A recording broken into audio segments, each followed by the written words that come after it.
네, 퇴근길 라이브 함께하고 있는 시각 6시 54분 지나고 있습니다.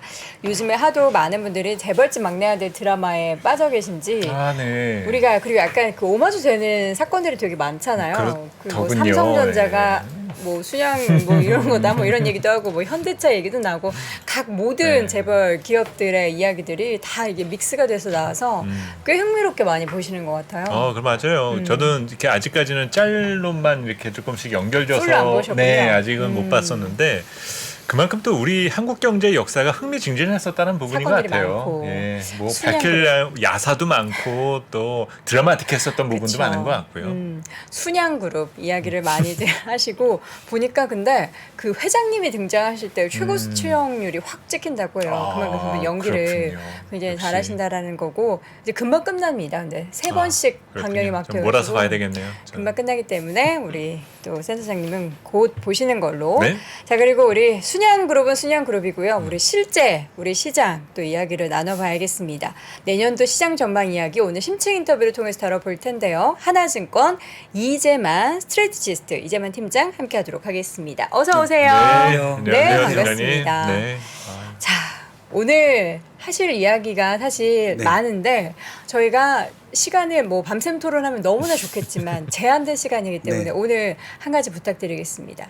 컴팩트하게 엑기스만 어떻게 좀 부탁드려도 되겠습니까? 네. 예, 알겠습니다. 네, 네. 가장 저는 궁금했던 것이 이번 타이틀에서 네. 레트로라고 표현을 레트로. 쓰셔서 레트로 네, 열풍 뭐 예, 이런 거예요? 네, 우선 구체적으로 어떤 의미에서 그런 타이틀을 정하셨는지 궁금해요.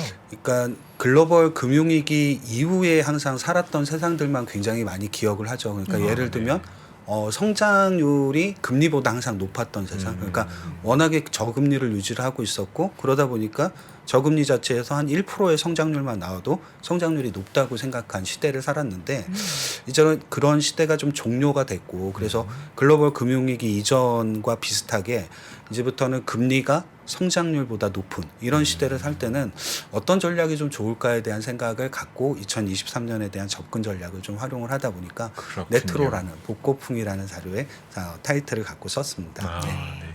자, 그럼 이제 하나씩 풀어보도록 할 텐데 어떻게 좀 뭐 미국 얘기하면서 한국으로 이렇게 들어올까요? 우선 미국 얘기는 그래도 간략하게 좀 네. 드려야 될 필요는 있을 테니까요. 그 미국 주식시장도 올해 똑같이 다른 글로벌 증시하고 비슷하게 조정을 받았습니다. 근데 조정을 받았다는 게 중요하다기보다는 네. 여기 그림을 잠깐 하나 보여드리게 되면 우선 어느 정도의 조정을 받았을까를 한번 좀 생각을 해보게 됩니다. 네네. 기본적으로 이렇게 지수라든가 주가를 구할 때 해당 기업이라든가 해당 지수의 순이익에 여기에 이제 몇 배의 PER을 주겠냐를 결정을 하게 되는데 네.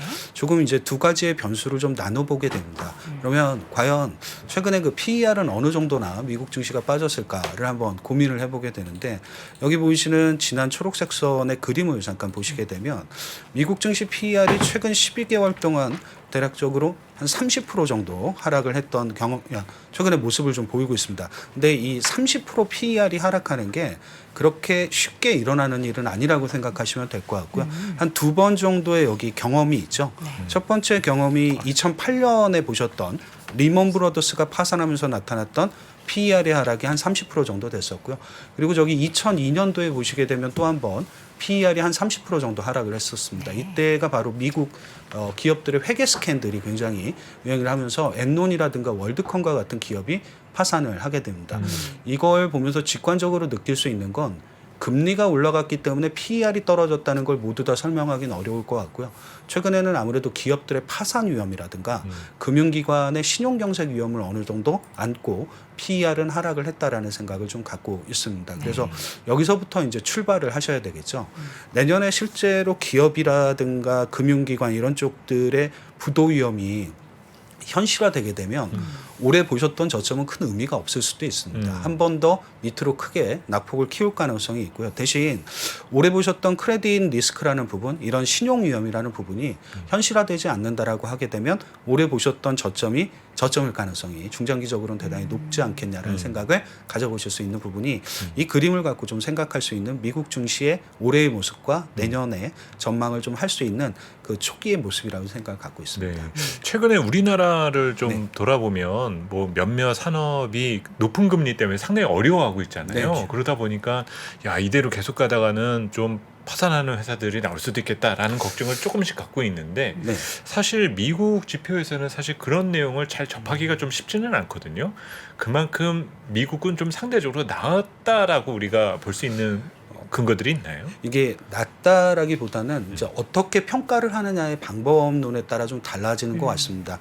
일반적으로 아주 저희들이 알기 어려운 기업의 파산까지는 어쩌야 할 수는 없는 것 같습니다. 대신 가장 위험의 끝에 서 있는 게 결국 금융기관이 되지 않을까 생각을 네네. 갖고 있고, 일반적으로 금융기관들의 파산 위험 이런 것들을 좀 체크하실 때 많이 보시는 게 여기 이제 8페이지 이제 테이블을 잠깐 보시게 되면 우선 글로벌 금융위기가 끝난 다음에 중앙은행들이 시중은행들을 굉장히 타이트하게 규제를 많이 하게 됩니다.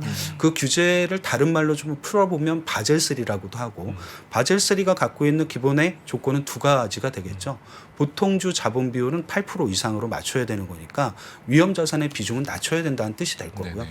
그리고 유동성 커버리지 비율을 100% 이상으로 맞춰야 된다는 의미는 그만큼 금융기관이 한꺼번에 유출된 현금에 대해서 어느 정도 대비를 하면서 유동성을 갖고 있어야 된다는 뜻이기도 합니다. 그렇네요. 여기 보이시는 금융기관들은 모두 다 아시는 미국과 유럽의 금융기관들입니다.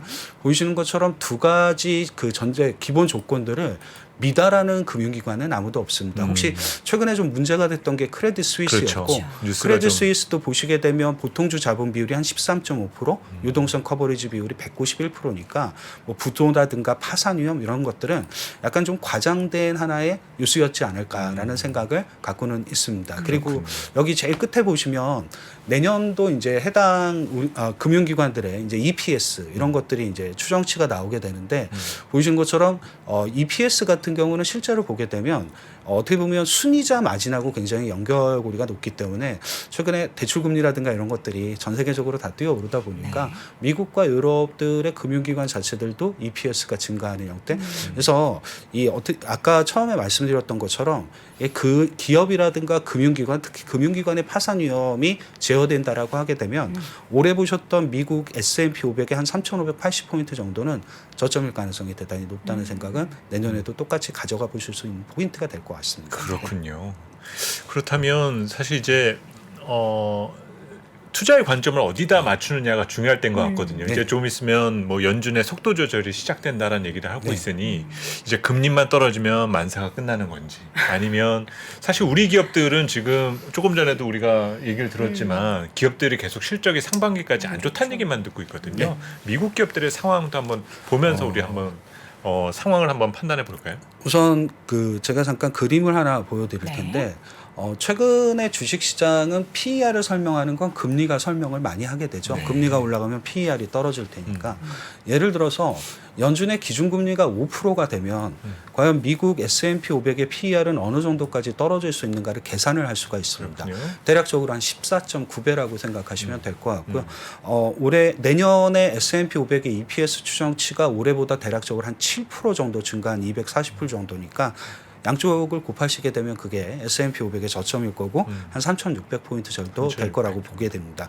근데 다만 아까 말씀 주셨던 것처럼 이제 10페이지 잠깐 그림을 보시게 되면 네네. 내년에는 결국 높은 금리 수준을 유지할 거기 때문에 이게 우리가 흔히 보는 밸류에이션 지표들의 재평가라든가 리레이팅은 쉽지는 않을 겁니다. 그러면 모든 주식과 지수를 설명하는 건 이익 증가율이 될 가능성이 굉장히 높다라고 보시면 될 것 같아요. 근데 미국도 여기 보이시는 이 그림처럼 이익 증가율이 계속 낮아지고 있는 상황이라서 아마 이런 것들이 계속 좀 불안으로 남아있을 수 있는 형태. 그러니까 예를 들면 미국 같은 경우는 이익 증가율이 내년에 7% 정도 됩니다. 근데 물론 7%가 전체 기대 수익률은 될 수가 없고요. 7%보다는 플러스 알파라는 게 이제 있을 테니까 그 플러스 알파가 미국은 배당이라든가 자사주 매입 이런 것들이 이제 플러스 알파로 숨겨져 있기 마련입니다. 그래서 일반적으로 좀 생각하시는 미국의 배당 수익률, 자사주 매입 수익률 이런 것들을 내년에 합산을 해서 생각을 해보면 기업 이익 7%에 대략적으로 배당 수익률과 자사주 매입 수익률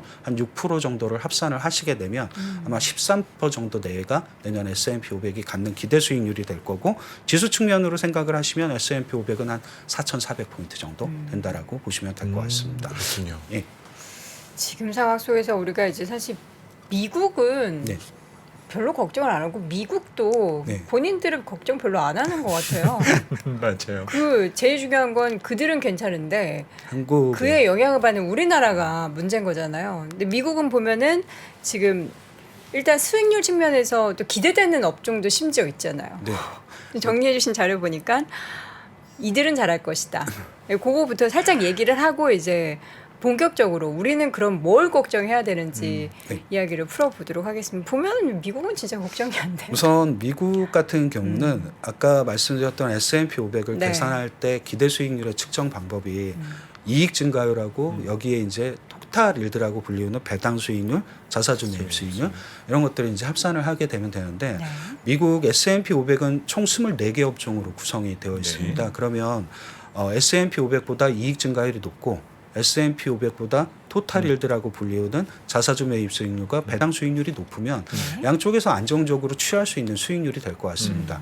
대표적으로 여기에 해당하는 미국 내 업종이 자본제 업종이라고 돼 있는데 이건 네네. 기계라든가 방산 기업이라든가 항공기 제작 기업들이 여기에 들어가게 됩니다. 미국의 미디어 기업은 잘 아시는 넷플릭스라든가 알파벳이 여기에 포함이 되고요. IT 하드웨어 쪽은 애플입니다. 기본적으로 애플을 중심으로 돼 있고 헬스케어 장비라든가 서비스 업종들, 그러니까 존슨앤존스라든가 이런 기업들이 여기에 해당을 하게 됩니다. 반도체 장비도 여기 하나 좀 해당을 하니까 미국을 보실 때는 좀 이런 업종들 중심으로 관심을 좀 가지시면 될 거라는 생각을 갖고 있습니다. 근데 앵커분께서 말씀 주신 것처럼 한국이 좀 걱정될 수밖에 없겠죠. 그렇죠. 미국은 미국이고 한국은 좀 다르지 않겠냐라는 생각을 되게 항상 많이 하게 됩니다. 근데 그래서 아까 처음에 이게 왜 레트로라는 그 타이틀을 저냐라고 말씀을 하셨을 때 우선 하나 설명드릴 수 있는 그림이 여기 이 그림을 잠깐 보시면 이거는 미국의 GDP 성장률하고 미국의 10년물 국채 금리를 나타내는 그림입니다. 네. 글로벌 금융위기 이후는 항상 중앙은행들이 제로 금리를 유지하다 보니까 흔히 얘기하는 금리보단 성장률이 높았던 시대였던 거죠. 이런 때는 금리 차입 비용이 없기 때문에 기업들이 차입을 많이 해서 투자를 많이 하면 그만큼 성장성을 담보할 수 있었다고 생각하던 시기였습니다. 근데 여기 왼쪽의 박스를 보시게 되면 꼭 세상이 그랬던 것만은 아니고요. 금리가 성장률보다 높았던 저 대략적으로 2003년, 4년, 5년 이런 6년 이런 시절도 분명히 좀 있었던 것 같습니다. 여기서 한국 증시가 얻을 수 있는 힌트가 좀 있는데 그 힌트가 어떤 거냐라고 생각을 해보게 되면 우선 글로벌 금융위기 이후에 성장률이 금리보다 높았던 그런 시절에는 항상 성장주가 좋죠. 그러니까 고PER 주식들이 굉장히 성과가 좋았던 게 현재까지의 모습이기도 했었습니다. 근데 이런 시대는 이미 종료가 됐죠. 올해도 많이 보셨겠지만 내년에도 기본적으로 성장률보단 금리가 절대적으로 다 높은 수준을 유지하게 될 겁니다. 네. 미국도 한국도 다른 국가들도 일반적으로 다 마찬가지의 모습을 나타낼 거라고 생각을 하는데 그럼 과거에 글로벌 금융위기 이전에 성장률보다 금리가 높았던 시기 그런 시기에는 어떤 주식이 좋았을까를 좀 생각을 해보면 우선 미국의 2004년에서 2006년도의 모습을 이렇게 보시게 되면 PBR이 낮은 주식들이 굉장히 성과가 좋아졌다는 특징을 좀 갖고는 있습니다. 같이 주네요. 근데 주식? 저 PER과 저 PBR의 구분이 좀 필요한 것 같습니다. 저 PER보다는 저 PBR이 훨씬 더 각광을 받았고요. 그리고 이 부분은 한국도 거의 똑같게 움직이게 됩니다. 그 당시에는 저 PBR 주식들의 성과가 한국도 굉장히 좋았다는 특징을 갖게 됩니다. 즉 뭐냐면 기업들의 차입이 좀 어려워지게 됩니다. 보유하고 있는 유형 자산을 얼마나 효율적으로 그리고 얼마나 수익성 높게 쓸 수 있느냐가 굉장히 중요하게 여겨지는 시간이 되지 않을까라는 생각이 미국도 다르지 않겠습니다만 한국도 굉장히 좀 중요한 시사점을 가질 거다라는 생각을 해보실 수 있는 부분이 이 PBR에 대한 중요성을 한번 좀 생각을 해보시고 이제 주식시장에 접근을 하시는 게 첫 번째 하나의 단계라고 생각을 갖고 있습니다. 그러면 사실 최근에 주식시장에서도 비슷한 분위기는 좀 감지되거든요. 나스닥은 별로 못 오르는데 다우나 유럽 증시는 상대적으로 조금 선전해서 먼저 가는 듯한 느낌을 보이고 있거든요. 그러면 이제 투자자들 입장에서는 23년을 준비하면서 낙폭이 큰데 대신에 실적이 별로인 고퍼를 줍줍을 해야 되는 것인지 아니면 말씀 주신 것처럼 현금도 많고 유형자산도 좀 풍부해서 인플레를 대응할 수 있는 이런 기업을 좀 선택을 해야 되는지 선택 개념에서 본다면 무엇을 더 우선해서 봐야 될까요? 우선 두 가지의 선택이면 후자 쪽이 더 맞을 거라는 생각은 갖고는 있습니다. 근데 그렇군요. 이게 PBR이 낮다라는 걸 항상 생각하실 때 0.2배, 0.3배의 PBR이 낮은 거 아니냐라고 네. 하시지만 솔직히 그런 업종은 우리나라에서 은행 업종 정도밖에 없습니다. 근데 꼭 그렇게 찾으시는 방식을 취하시는 것보다 본연이 갖고 있는 그 기업의 PBR을 이렇게 추이로 보실 수가 있겠죠. 그럼 그 추이가 굉장히 역사적으로 굉장히 낮게 떨어져 있는데 네. ROE는 올해를 저점으로 해서 이렇게 올라갈 수 있는 기업 이런 기업들이 상대적으로도 저PBR이라는 관점에서 보게 되면 괜찮을 수 있는 업종이라든가 주식들이 될 수 있다는 생각도 좀 해보시는 것도 괜찮을 거라는 생각 가지고 있습니다. 그렇군요. 우리가 이뭐 저PBR주를 찾아보면 섹터로도 볼 수 있지만 그 섹터 안에서도 사실 저PBR주를 따로 이렇게 속아낼 수 있기 때문에 그런 관점에서 종목을 좀 솔팅해서 그런 기업들의 실질적인 뭔가 펀더멘탈을 좀 점검해서 종목을 꾸려야겠네요. 예, 아무래도 절대적인 PBR보다는 네. 상대 PBR이라는 개념도 좀 중요해질 수밖에 없을 것 같습니다. 네. 그렇군요. 이제 그러면 국내 유동성 상황 한번 살펴볼까요? 이제 사실 네. 조금 전에 신용 스프레드를 보면서 미국 상황에서는 큰 문제점을 아직은 발견하지 못했다. 근데 여전히 국내 상황은 좀 불안정하거든요. 어떻습니까? 앞서 말씀드린 PBR은 PER하고 가치평가 방법이 좀 다르죠. 그렇죠. PER은 네네. 이익이고 네. PBR은 뭐 기업들의 순자산 또는 청산가치 이런 것들로 평가를 하게 되는데 이게 크레딧 리스크가 높아지면 PBR이라는 것도 큰 신뢰를 얻기는 어렵습니다. 청산가치가 그렇군요. 흔들리는데 PBR이 낮다는 게 큰 의미를 주어지기는 어려울 것 같습니다. 한국도 그림 21페이지 왼쪽에 잠깐 보시게 되면 전체적으로 회사채 금리들이 많이 뛰어오르다 보니까 그렇네요. 이게 혹시 크레딧 리스크에 연관이 안 될 수는 없을 것 같습니다. 근데 마찬가지 방식으로 한국도 보는 거죠. 그러니까 금융기관들에 대한 위험. 결국 네네. 끝단에는 금융기관들이 있을 테니까. 그러면 똑같은 방식으로 이제 측정을 해보게 되면 여기 보이시는 테이블에 있는 기업들은 우리나라 1금융권인 시중은행들입니다. 네네. 아까 말씀드렸던 보통주 자본 비율 8% 이상, 유동성 커버리지 비율 100% 이상. 보시는 것처럼 우리나라 1금융권 중에 여기에 미달하는 은행은 없기는 없습니다. 그렇군요. 제가 어떻게 보면 지금의 문제는 1금융권의 문제는 아니라는 뜻이 될 수가 있겠죠. 대신 많이 고민하시는 게 대부분 다 2금융권들의 문제일 것 같습니다. 여기 그림 23페이지 왼쪽을 잠깐 보시게 되면 여기 말은 부동산 신용 공여라고 돼 있는데 결과적으로 PF, ABCP 이런 네네. 것들을 다 포함을 하게 됩니다. 증권사들이 갖고 있는 PF, ABCP 규모가 대략 한 21조 원 정도 되니까 적지는 않은 금액인 것 같습니다. 근데 이게 예전에 금융위기를 한번 경험을 하게 되면서 금융위기로 생겼던 위기를 흔히 얘기하는 극복하기 위해서 모든 국가와 정부들이 굉장히 많은 비용을 치러야 됐습니다. 그러다 그렇죠. 보니까 오른쪽에 보이시는 이 테이블처럼 이 비용을 나중에 극대화시키지 않기 위해서 결과적으로 방어책이라든가 방어 기제를 마련을 하게 되는 거죠.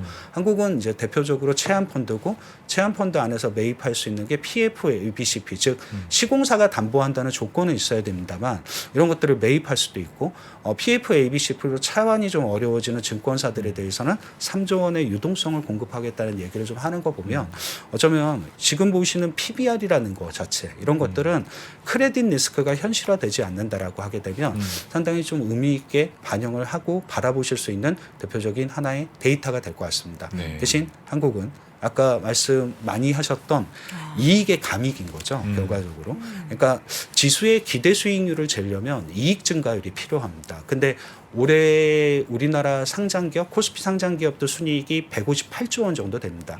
2021년에 최고점인 한 191조 원이 나왔으니까 그렇죠. 감익의 원년인 것 같습니다. 근데 내년도 증익을 생각하기가 굉장히 어렵죠. 156조 원 정도니까 감익을 여전히 생각하니까 이익 증가율이 없는데 기대 수익률이라는 게 있겠냐라는 게 그래서 지수 상단이 어디겠냐라는 게 굉장히 좀 고민스러울 수밖에 없는 것 같습니다. 우선 이 부분을 갖고 잠깐 같이 지수의 상하 단안도 같이 말씀을 드리게 되면 네.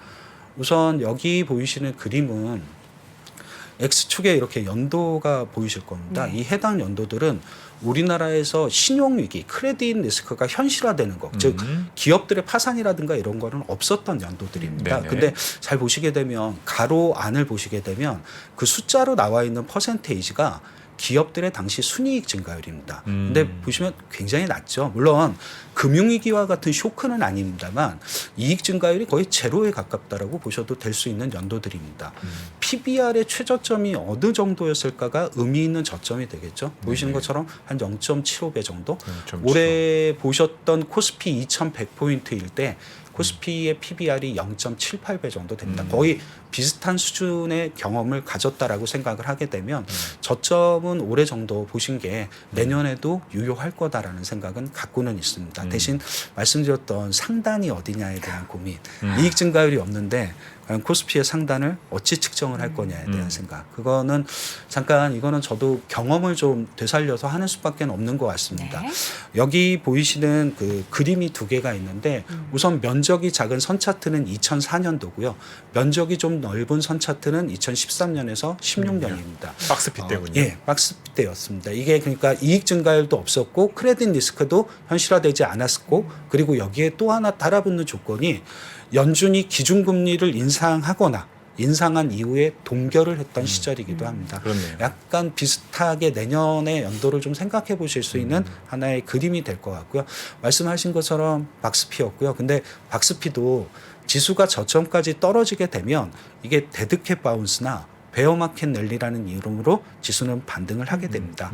최고 반등률이 얼마였냐면 저점 대비 고점까지가 25%의 반등률이 한 번 25%. 있었습니다. 네네. 그러니까 아까 말씀드렸던 올해가 2100 정도가 저점일 거고 그게 내년에도 유효하다라고 생각하면 최대 반등폭은 2600 정도까지는 계산이 2600 되기는 정도. 합니다. 네네. 근데 일반적으로 반등은 저점에서 고점까지 평균 한 10에서 15% 정도 반등을 하는 게 일반적인 모습이었다라고 생각을 하시면 될 것 같습니다.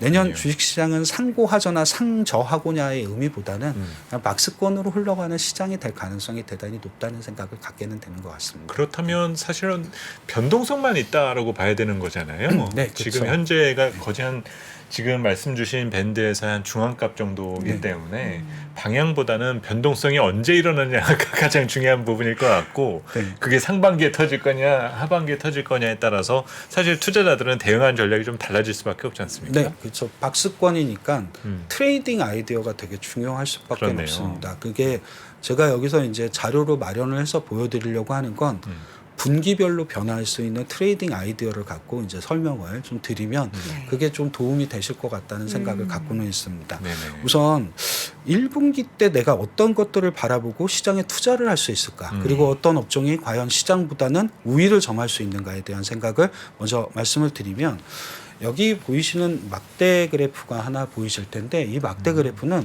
우리나라 코스피는 26개 업종으로 구별이 가능합니다. 네. 여기 보이시는 게 이 26개 업종이고요. 막대 그래프의 높낮이가 의미를 하게 되는 건 올해는 아니고요. 내년 순이익 추정치가 6월 말 대비해서 현재까지 어느 정도 변화를 했는가를 나타내는 막대 그래프입니다. 네. 내년 순이익 추정치가 아직도 상향 조정되고 있는 업종들도 보이실 겁니다. 그렇네요. 기계라든가 예, 조선, 자동차, 보험, 정유, 은행은 약간 소폭이긴 한데 은행 정도까지 네, 이렇게 그렇군요. 끊어보실 수 있으실 것 같습니다. 그러면 이 왼쪽에 이렇게 관심을 가져야 되느냐? 네. 생각은 좀 반대로 하실 필요가 있으실 것 같아요. 주가는. 왜 그러냐면 오른쪽 끝으로. 오히려 그러니까 눈높이가 지- 낮아지는 쪽에 왜 그러냐면 반도체나 소프트웨어나 철강이나 건설이 최근에 우리나라 이익 추정치를 가장 많이 낮추고 있는 대표적인 업종입니다. 네. 전체 이익의 30%를 차지하고 있는 반도체가 압도적으로 이익 추정치를 많이 떨어뜨리고 있다는 건 꼭 숫자로 확인 안 하셔도 알 수 계시는 사실일 겁니다. 근데 제가 왜 오른쪽 끝에 이렇게 내년 이익 추정치가 많이 하향 조정되는 쪽에 먼저 관심을 가져야 되냐라는 생각을 말씀을 드리면 우선 내년은 이익 증가율이 없습니다. 그렇기 때문에 항상 이익 증가율의 사이클에 대한 변화를 굉장히 민감하게 반영을 하게 될 겁니다. 1분기 때 마이너스 30%가 2분기 때 마이너스 15%로 축소될 수 있느냐 이런 것들이 굉장히 중요한 이제 관건이 될 텐데 근데 물론 이익 사이클이 개선되는데 가장 좋은 건 수요가 증가하는 겁니다. 근데 내년 수요 증가를 함부로 얘기하기가 굉장히 다른 업종들도 모두 다 어렵습니다. 그러면 확률을 높이려면 결국 기저효과가 큰 거, 즉 올해 순이익이 아예 안 좋았다든가 내년 기대치가 없다든가 이런 것들이 가장 주가 측면에서는 좋을 거라고 생각을 하는데 과연 이게 실제로 주가가 그렇게 반응을 하는지가 중요할 것 같습니다. 그래서 과거에 그 경험적 이제 백테스트를 한 결과를 잠깐 보여드리게 되면 네. 여기 28페이지에 이제 막대 그래프가 있는데 잠깐 설명을 드리면 막대 그래프의 X축에 숫자가 써 있습니다. 1부터 26까지. 아까 말씀드렸던 코스피의 26개 업종 중에서 자, 여기 1이라고 써 있는 저 1등이라고 써 있는 업종은 뭐냐면 당해년도에 익년도 순이익 추정치를 바라보는 게 상향 조정이 가장 컸던 게 1등이고요. 하향 조정이 가장 컸던 게 26등 업종으로 생각을 하시면 될 것 같습니다. 네. 매년 바뀌겠죠. 그 그러네요. 1등부터 26등까지가. 그러면 Y축의 높이는 어떤 거를 나타내게 되냐면 익년도의 연간 평균 주가 수익률을 나타내게 됩니다. 네네. 해당 업종들의. 네. 근데 누가 주가 수익률이 실제로 가장 높았냐라는 건 저기 보이시는 익년도 끝에 순이익 있던. 추정치 꼴등 24등, 25등, 26등 이런 업종들의 주가 수익률이 상대적으로 더 좋았다는 측면을 갖고 있습니다. 참 아이러니한 거죠 이게. 불량식품이 맛있다라는 거. 아니, 실질적으로 불량이 살짝 있긴 했지만 기업 맞아요. 자체는 불량은 아니에요. 열량이 높을수록 맛있잖아요. 그렇죠. 네, 살은 내주고. 주식은 맛있는 것도 되게 좋아하는 것 네. 같기는 합니다. 한편으로 생각을 해보면 이게 타당하느냐 타당하지 않느냐에 대한 고민보다는 주가 수익률이 어느 정도 이 정도를 반영을 하고 있다는 건 상당한 의미도 있다는 생각을 그렇네요. 갖고 있고 실제로 이게 어떤 특정 연도의 영향이었다라기보다는 여기 이제 29페이지 이제 확률로 잠깐 하나 보여드리게 되면 실제로 순이익 추정치가 가장 많이 하향 조정됐던 25등, 26등 이런 업종들이 흔히 얘기하는 연간 주가 수익률이 플러스를 낼 확률도 70%가 넘기는 넘습니다. 10% 그러니까 넘군요. 이게 남들이 다 좋다라고 생각하는 쪽에 같이 가 계시면 수익률을 얻기도 힘들고 수익률을 걷어들일 수 있는 확률도 높지가 않습니다. 네네네. 모두 다 갖고 있기 때문에 대신 한 번쯤 남들이 버리고 안 좋다라고 생각하고 내년에 극단적인 이익 추정치 하향 조정을 경험하고 있는 업종들은 이익 추정치가 더 낮아질 수 있는 리스크는 상대적으로 적다는 좀 생각을 해보신다라고 하게 되면 그게 오히려 기저효과 측면에서 굉장히 좋을 수 있다는 생각도 지금 해보게 요- 되는 것 같습니다. 반기를 들고 싶은데요. 네네. 우리 팀장님께서 남들이 버렸다고 하는데 우리 주주분들이 안 버렸습니다. 팀장님 못 버리고 있습니다. 아, 저는 또 하나 여쭤보고 싶은 게 이게 지금 2002년 이후 연간 네. 수익률 기준으로 뽑으셨는데 네. 이게 우리나라 주식시장 특성인가요? 이게 궁금한 게 이 데이터를 미국으로 그대로 가져가서 돌려보면 똑같을지 그것도 궁금해요. 잘 맞지는 않습니다. 미국은 제가 데이터를 보여드리지 않은 이유가 네네네. 잘 맞지는 않습니다. 아, 그리고 이게 한국이 갖고 있는 한국은 기본적으로 시클리컬이라고 하죠. 네. 경기 순환형 업종들 이런 것들이 굉장히 많기도 하고 미국은 지수가 떨어지면 PER이 같이 떨어지게 되는데 한국은 지수가 떨어지면 PER이 튀죠. 올라가게 되죠. 네네, 맞아요. 이런 관점이 좀 다른 것 같습니다. 그렇네요. 그래서 그냥 한국의 특징으로 세이클리컬이 좀 많은 국가의 특징으로 좀 생각을 하시면 될 것 같습니다. 그리고 이렇게 기저효과는 실제로 굉장히 오랜 시간 동안 유지하기는 어렵습니다. 이게 페이지 그 30페이지의 그림을 보시게 되면 왜 이익 추정치가 많이 하향 조정됐던 뭐 26등, 25등, 24등 이런 업종들의 주가 수익률이 언제가 좋냐면 당해년도 4분기가 무조건 다 좋다는 건 아니긴 합니다만 익년도 1분기 즉 내년 1분기 익년도 2분기, 내년 2분기 정도까지는 주가 수익률이 좋은 거죠. 왜 그러냐면 기저효과는 주가가 먼저 선제적으로 반응하기 때문에 나타나는 것 같습니다. 한 번쯤은 지금 가장 이익 추정치가 안 좋은 낮아지는. 먼저 이런 선택, 그러니까 반도체, 소프트웨어, 말씀드렸던 철강, 건설 이런 쪽들이 내년에는 상대적으로 좀 유망할 수도 있겠다라는 좀 생각을 해보실 수 있는 부분이 되지 않을까라는 게 1분기 시장에 대한 판단과 생각을 좀 말씀을 드릴 수 있을 것 같습니다. 네. 근데 말씀드렸듯이 이게 기저효과는 오래 가기는 어렵습니다. 오히려 어떻게 보면 이익 사이클이 실제로 개선되면 주가는 거기서부터 차익 매물이 나올 수도 있기 때문에 상당히 이게 박스권이라는 의미로 좀 생각하시면 그렇게 오랜 기간 동안 좀 가진 않을 거라는 생각. 대신 한편으로 생각해 보면 내년 1분기까지는 그래 지금의 이익 추정치가 가장 많이 하향 조정된 반도체 이런 것들이 좋을 것 같은데 그게 2분기 때도 유효할 거냐라는 생각. 근데 2분기 때는 또 한 번 주식시장의 색깔이 바뀔 수 있는 가능성을 많이 보여줄 거는 같습니다. 그게 이유를 잠깐 설명을 드리면 물론 지금도 어느 정도 주식시장에서 좀 반영을 하고 있는 상황이긴 한데 이 32페이지의 막대 그래프 같은 경우를 한번 잠깐 살펴보시게 되면 여기 보이시는 게 이제 중국의 중앙정부의 이제 재정 지출의 규모입니다. GDP 대비해서. 근데 딱 보시게 되면 재정 지출이 중국은 계절성이 뚜렷하죠. 그렇네요. 2분기 때 이렇게 집중적으로 실행이 됩니다. 이건 그럴 수밖에 없는 게 3월에 정역과 전인대가 끝나게 되면 중국 정부의 뭐 흔히 얘기하는 정부의 성장률 목표, 정부의 재정 지출의 방향의 목표가 설정이 되니까 그 다음에 진행이 돼서 이렇다라고 생각하시면 간단할 것 같습니다. 근데 내년에도 과연 이렇게 중국 정부가 재정 지출을 늘려주겠냐? 근데 그 부분은 좀 아닐 것 같고요.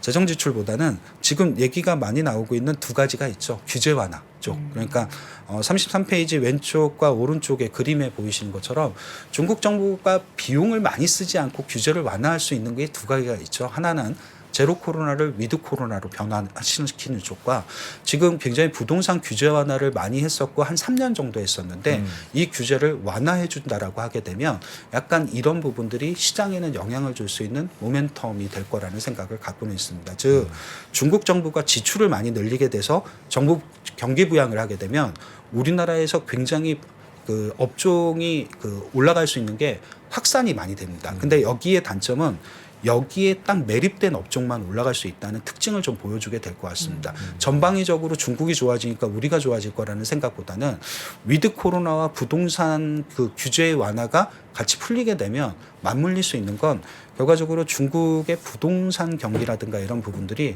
최악을 통과할 수 있다는 가능성을 좀 보여줄 수 있다는 생각 이런 것들을 좀 해보실 수 있다는 부분들에 대한 판단을 갖고 있고요. 여기에 우리가 갖고 있는 키워드는 두 개가 있죠. 35페이지의 그림에 보이시는 기업이 두 개의 키워드를 나타내는 것 같습니다. 보이시는 것처럼 우리나라에서 중국의 뭐 부동산 경기, 유동성 확장 이런 것들로 인해서 PBR이 영향을 많이 받는 기업이 두 개가 있습니다. 그러네요. 대표적으로 왼쪽에 보시는 포스코 포스코 홀딩스라는 철강을 대표하는 업종의 기업과 오른쪽을 보시면 롯데케미칼로 표현되는 우리나라 순수 화학 기업들, 그러니까 하이브리드형이 아니라 순수 화학 기업들이 상대적으로 영향을 많이 받을 것 같고 긍정적인 평가를 받을 수 있다는 생각. 아마 2분기 때는 이런 종목들, 이런 업종들이 한 번 더 지수를 좀 끌어올릴 수 있는 상대적인 우위를 점할 수 있는 업종들로 생각을 하시면 될 것 같습니다. 확실히 2분기는 이 전인대에서의 어떤 정책 기조에 대한 변화가 네. 조금 여러 투자 요인이 될 수 있다라고 좀 보시는 거네요. 네, 아무래도 네. 기회를 줄 수 있는 요인들, 그러니까 기회가 많지 않은 상황에서 그 기회를 추출을 해야 되기 때문에 아마 이런 것들도 충분히 기회의 요인이 될 겁니다. 3년 동안 거의 변화를 주지 못했던 중국이었기 때문에 한 번쯤 이런 변화가 부동산 지표의 개선이라든가 부동산 투자의 증가로 좀 이어진다라고 하게 되면 상대적으로 여기 보이시는 이 두 그림의 기업들은 또 PBR이 한 0.3배 정도 되는 기업들이니까 한번 관심 갖고 보시는 것도 나름대로 성과가 있는 기업들 측면에서 내년 2분기에는 효과가 좀 클 수 있는 업종들이라는 생각을 같이 가지고 있습니다. 네, 반대로 지금 말씀 주신 그 두 산업과 기업은 좀 자본재 쪽에 해당되고 저PBR에 해당되는 종목인데 뭐 최근 리오프닝에 대한 기대는 아무래도 소비 쪽에 많이 관심을 갖고 그리고 그 해당 기업은 벌써부터 주가가 들썩여가지고 네, 그렇죠. 상당히 또 밸류 부담이 빨리 시장에서는 등장을 하고 있거든요. 그런 종목들 대응을 또 어떤 식으로 해야 될까요? 밸류 부담이 금방 높아지는 건 크게 이렇게 단기적으로는 성과가 좋은데 중장기적으로는 가기가 굉장히 어렵다라는 생각을 많이 갖게 됩니다. 그러면 높아진 PER이 앞으로 낮아지려고 하면 그 방법은 실적으로 채우는 수밖에 없습니다. 주가가 빠지지 않는 이상 그렇죠. 실적으로 채워야 되는데 네네. 실적이 솔직히 가시성이 있겠냐라는 거 부분에 대해서는 소비재 쪽은 약간 고민을 좀 담게 됩니다. 말씀하신 소비재들이 아마 이제 화장품이라든가 이런 것들이 될 텐데 이게 쉽게 이익이 다소 예전처럼 그렇게 빠른 속도로 증가하거나 이러기는 중국의 화장품 기업들도 이미 브랜드 밸류라든가 흔히 얘기하는 퀄리티가 굉장히 좋아졌기 때문에 조금 그렇게 마땅히 좀 평가하기가 좀 쉽지는 않을 것 같습니다. 네. 매크로한 측면에서는 사실 뭐 2023년에 대해서 경기 침체를 네. 얘기하는 전문가분들이 많으시거든요. 여전히 팀장님께서 이제 불안 요소로 보고 있는 요소 등이 있다라면 어떤 거고 그게 23년 중에 좀 구체될 만한 시기가 있다라면 언제로 조금 보고 계시는지. 그 아까 말씀드린 가장 불안 요인은 이제 기업의 파산이라든가 금융기관의 파산 위험인데 이거는 어느 정도 제어가 될 수 있다는 말씀을 드렸고 현실화될 가능성은 그렇게 높지는 않습니다. 근데 이제 좀 생각하시는 하나의 또 다른 그 경기에 대한 위험은 36페이지에 이제 그림을 하나 잠깐 보여드릴 텐데 미국에서 오는 경기 위험이 좀 있겠죠. 즉 금리가 올라갔고 금리가 올라가는 과정에서 주택담보대출금리도 같이 올라갔고 그러다 보니까 여기 왼쪽에 보이시는 미국의 30년물 모기지 고정금리가 7%로 올라갔고 그러면 여기서부터 이제 고정금리가 올라가고 모기지 금리가 올라가면 오른쪽에 그림을 보이시는 게 이제 현상으로 나타나게 되는 거죠. 미국의 주택 시장의 심리가 굉장히 냉각이 되게 되고 그리고 최근에 나오는 미국의 주택 가격 증가율 이런 것들이 전월 대비해서 한 2, 3개월 연속 최근에 마이너스 증가율을 기록을 하고 있습니다. 오른쪽에 그림만 보고 계시면 물가 상승 압력이 둔화될 거라는 걸 먼저 생각을 하게 됩니다. 그러네요. 그거는 좀 나름대로 긍정적인 포인트라고 저도 생각은 하고 있습니다만 근데 주택 가격이 빠진다는 게 궁극적으로 긍정적일 수는 없겠죠. 그러니까 페이지 37페이지의 왼쪽에 그림을 하나 보여드리게 되면 결과적으로 미국의 가계 역시도 대체적으로 자식이 자산을 평가할 때 가치의 가장 많은 비중은 부동산이 차지를 하고 있고요. 그렇군요. 그리고 금리가 올라갔다는 건 이자 비용이 높아졌다는 뜻이 되겠죠. 네네. 아까 말씀드린 뭐 모기지, 담보대출 금리도 올라갔고 예를 들어서 자동차를 살 때 자동차 오토론이라고 하죠. 그런 네네. 것도 비용이 다 올라가게 됩니다. 아마 이런 것들이 미국의 소비 경기를 계속적으로 활성화시키기는 조금 쉽지는 않은 상황으로 진입을 시킬 가능성이 있고 당장 상반기 때 나타난다는 것보다는 내년 연간 전체적으로 또는 하반기 때 들어서 조금 더 고민이 깊어질 수밖에 없을 것 같습니다. 여기에 최근에 미국의 그 고용 시장이 굉장히 좋기는 하죠.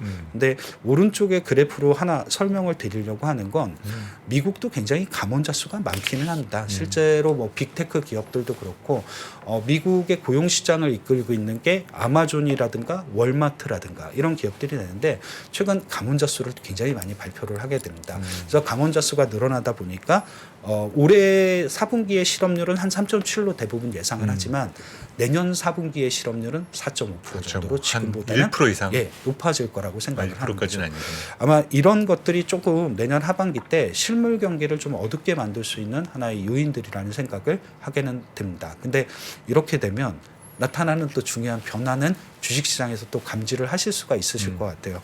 그 변화는 이제 기준금리 정책과 같이 맞물려서 말씀을 드리긴 하게 될 텐데 이 38페이지 지금 오른쪽에 보이시는 저 그림 잠깐 보시게 되면 우선 금리의 레벨은 어쩔 수 없이 높을 것 같습니다. 네네. 기준금리가 저희가 생각해도 내년 연준이 5% 정도의 끝을 낼 것 같다는 생각을 하는데 1분기 때 금리 인상 사이클은 어느 정도 마무리가 되어질 거라고 네. 보여지게 됩니다. 물가가 떨어지는 거라든가 경기의 활성화, 동력들이 약해지는 것들이 좀 감지가 되고 있으니까 1분기 이후가 되면 연준은 기준금리를 동결을 하게 될 겁니다. 그러면 연준이 내년 2분기 때부터 금리를 동결을 하고 3분기 때부터 그러면 미국의 10년물이라는 저 시중금리는 무엇을 따라 움직일까를 좀 생각을 해보실 필요가 있다라고 하게 되면 이거는 실물 경기를 따라 움직일 가능성이 높겠죠. 정책은 이미 끝났고 동결을 유지를 할 테니까. 그러면 금리가 높더라도 금리 사이클은 내년 장기물 같은 경우 10년물 뭐 이런 것들은 결국 하반기 때가 되면 다소 좀 낮아질 가능성이 좀 있다라는 생각을 갖게 되는 부분도 있는 것 같습니다. 그렇군요. 예. 아마 이런 부분들이 내년 하반기 투자의 가장 중요한 키가 되겠죠. 왜 그러냐면 그 39페이지 이렇게 막대 그래프 보시면 이거는 아까 말씀드렸던 것과 다소 배치가 될 수도 있는 상황이긴 합니다만 네네네. 성장률이 떨어지고 금리가 낮아지면 바로 이제 주식시장에서 돌아오는 것들이 있겠죠. 예, 아시는 것처럼 이제 성장주들, 그러니까 그로스 스탁들이 대부분 다 이런 측면에서는 성과가 굉장히 좋아지게 됩니다. 내년 한 3분기 정도에는 우리나라뿐만 아니라 글로벌 전체적으로 그로스 스탁들, 성장주들이 다시 한번 원복할 수 있는 기회를 갖게는 될 것 같습니다. 근데 여기서 이제 생각하셔야 되는 중요한 포인트 중에 하나가 원래 성장주들이 원복한다는 의미는 유동성이 증가하는 과정에서 금리가 떨어질 때는 무차별하게 성장주가 올라가게 됩니다. 근데 내년에는 그 환경은 아니고요.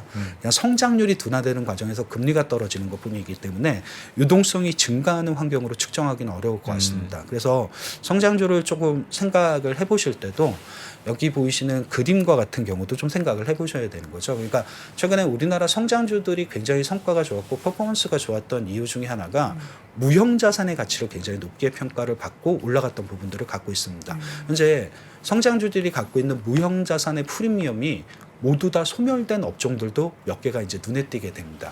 그러니까 프리미엄이라고 함이 이제 코스피 대비 상대 PBR로 봤던 개념이었고요. 그러면 여기 보이시는 왼쪽에 보이시는 것처럼 우리나라 인터넷 플랫폼 회사들을 중심으로 한 소프트웨어 업종이라든가 오른쪽을 보시면 우리나라 미디어 엔터 컨텐츠 이런 쪽들이 대표적으로 우리나라 성장주들 중에서는 성장 프리미엄이 다 소멸된 가격 메리트가 굉장히 높은 성장주들로 평가가 가능하게 될 것 같습니다. 내년 하반기 때 3분기 때 다시 한번 가격 지표에 대한 업데이트는 필요하겠습니다만 이렇게 상대 PBR로 봤을 때 그 성장주의 프리미엄이 소멸된 쪽들이 아마 내년 3분기 정도에는 다시 한번 시장에서 우위를 점할 수 있는 시기로 진입하지 않을까라는 생각도 같이 갖고는 있습니다. 물론 PBR을 항상 보실 때 그냥 항상 참고하셔서 보시는 건 이게 ROE라는 데이터는 꼭 참고를 하셔야 되겠죠. ROE가 떨어지고 PBR이 높아지면 의미가 없을 것 같습니다. ROE가 높아지는 과정에서 낮은 PBR을 꾸준히 유지할 수 있는 이런 아마 기업들이 상대적으로 성장주 안에서도 성과가 굉장히 좋은 기업들일 거라는 생각도 같이 말씀을 드릴 수 있는 부분이 될 것 같습니다. 네.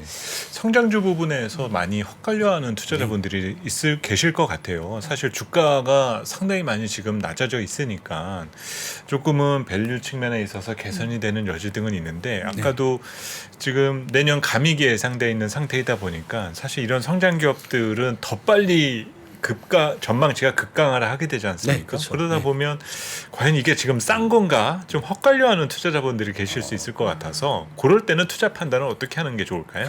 아까 보여드렸던 순이익 추정치의 업종별 순이익 추정치를 하나 보여드렸었는데 네네. 그 업종들 중에서 보게 되면 예전에 글로벌 경기가 진짜 침체했을 때만큼 내년 순이익 추정치가 하향 조정된 업종도 있습니다. 그러면 내년 그 업종은 내년에 경기가 침체될 거라고 이미 반영을 하고 떨어져 있는 상황으로 생각을 하시면 그렇군요. 되겠죠. 여기에 해당하는 게 대표적으로 소프트웨어 업종입니다. 그러니까 이런 쪽으로 생각을 하시게 되면 이 업종에게는 기회가 없다는 것보다는 시간을 세워놓고 기회가 올 수 있는 타이밍이 분명히 있다는 생각을 좀 해보게는 됩니다. 모든 성장주가 그렇진 않습니다만 한번 좀 이런 것들도 예를 삼아 좀 보실 수 있는 포인트는 될 것 같습니다. 그렇군요. 이렇게 순서대로 보니까 정리가 좀 되네요. 네. 이번에는 그러면 이제 3분기 얘기를 하는데 저는 이제 3분기 여기 주도주 안에서 최근에 좀 시장에서 많이 회자가 되고 있는 섹터들이 좀 있어가지고 네. 관심이 더 가는데 이 표를 보면은 3분기 수익성이 수반될 수 있는 인터넷과 미디어 기업의 관심 이미 지금 많은 분들 관심 갖고 계시거든요. 네. 그냥 저에 대한 변명일 수는 있겠습니다만 주가는 저보다 훨씬 더 빨리 움직이기 때문에 솔직히 이게 제가 순서를 1분기, 2분기, 3분기 이렇게 세워놓긴 했는데 그거보다 훨씬 더 빨리빨리 실현화될 반영이 가능성이 있다. 있다라고도 생각을 갖고 있습니다. 전인대나 정협이 끝나기 전에 중국의 모멘텀을 먼저 가져올 수도 있을 것 같고 2분기가 되면 연준이 금리를 동결하면 바로 흔히 얘기하는 실물 경기가 안 좋아지는 것들을 반영을 하면서 금리가 떨어지면 2분기 때 이런 성장주들이 굉장히 빠른 속도로 올 수도 있다는 생각들을 조금은 해보게는 됩니다. 다만 조금 애널리스트고 시간의 순서라는 게 좀 필요했다 보니까 순서를 그렇죠. 세웠고 네네. 대신 그 순서는 제가 생각했던 것보다 훨씬 빨리 올 수도 있다는 생각을 항상 가지고 있습니다. 사실 요거를 딱딱 끊어서 이렇게 차례로 설명해 주실 만한 분이 많이 계시진 그쵸. 않거든요. 그리고 조금 더 구체적으로 투자자분들에게 도움을 드리려고 팀장님께서 이런 정리를 다 해주신 것 같습니다. 저는 마지막으로 또 하나 부연해서 여쭤보고 싶은 부분이 중장기 전망도 또 따로 하시잖아요. 그러면 2023년은 아무래도 박스권에 대한 전망을 내놔서 변동성을 최대한 활용하는 전략이 필요하다라 했는데 이 변동성 과정에서도 이제 투자자들은 진바닥을 찾는 거에 대해서 궁금해하시는 분들이 계실 거고 조금 롱텀하게 봤었을 때 이 변동성이 커질 때 내가 승부를 다시 봐야 되냐 이런 생각을 갖고 계신 분들에게는 어떤 조언을 해주실 건가요? 약간 시장을 보면서 좀 아쉬웠던 측면과 그런 것들을 약간 말씀을 드리면 우선 어떻게 보면 너무 빨리 주식시장 또는 채권시장이 반영하는 게 내년이 되면 연준이 기준금리를 인하해 줄 거라는 생각을 살짝 갖게는 되는 것 같습니다. 그쵸. 약간 뭐 한 그게 몇 bp가 되든. 근데 과거에 연준이 기준금리를 인하를 해줄 때는 굉장한 희생을 치러야 됩니다. 그러니까 그렇죠. 경기에 대한 침체에 대한 희생과 그리고 주가가 이 정도 빠지는 건 아니었고요. 훨씬 더 많이 대략적으로 올해 저점들보다는 한 20% 이상씩 낮아야지 연준이 금리를 인하를 해줄 수가 있습니다. 그렇기 때문에 금리 인하를 너무 손쉽게 생각하셔서 그거에 대한 베팅을 하시는 건 조금 안 되는 거라고 생각을 먼저 하나는 하게 됩니다. 두 번째로는 여기 보이시는 박스권들, 뭐 한국 시장에 대한 설명이긴 했습니다만 박스권이 1년 내에 끝났던 경우가 그렇게 솔직히 많지는 않습니다. 그렇군요. 예, 네. 한 2, 3년 정도의 흐름을 갖고 박스를 유지를 하게 되는 거고 그 박스권의 유지 기간 동안은 그냥 지수에 대한 기대를 많이 갖고 가기 굉장히 어려운 거죠. 그러니까 처음에 제가 2023년을 설명을 드릴 때 약간 대형주 중심의 이런 흔히 얘기하는 변화를 갖고 설명을 드렸다라고 하게 되면 2024년에 또 비슷한 박스권이라고 하면 대형주보다는 확실하게 중형주 쪽, 옐로우 칩 쪽, 그리고 마지막 단계에는 결국 소형주들이라고 불리는 쪽들이 한 번씩은 주가 수익률을 굉장히 튀어오르게 할 가능성이 높습니다.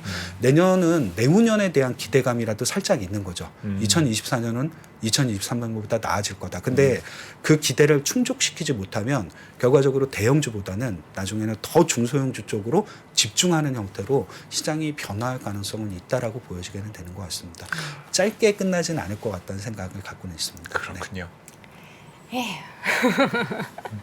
올해도 어려웠는데 내년에는 어려운 거 플러스 흥미와 재미도 떨어질 것 같은 그런 기분이 들어가지고 뭐 아닙니까? 그럴 수도 있어요. 팀장님이 제가 이 얘기하니까 나 뭔가 말씀하시려고 하는데 올해에 또 되게 어려웠었죠. 네. 그리고 모든 어떤 업종, 어떤 주식을 사도 대부분 다 수익률이 마이너스였습니다. 너무 어렵기도 했었고 진짜 쉽지 않은 경제 환경과 이례적인 경제 환경들이 많이 연출이 됐었는데 근데 이게 내년에도 똑같을 거냐라는 생각보다는 오히려 내년에는 업종에 대한 수익률 차별화가 굉장히 더 극단적으로 극명하게. 벌어질 수도 있습니다. 그러니까 내가 산 주식만 안 좋고 내 앞에 산 사람, 내 왼쪽에서 산 사람, 오른쪽에서 산 사람은 수익률이 좋을 수도 있다는 생각을 꼭 해보실 필요는 있는 것 같아요.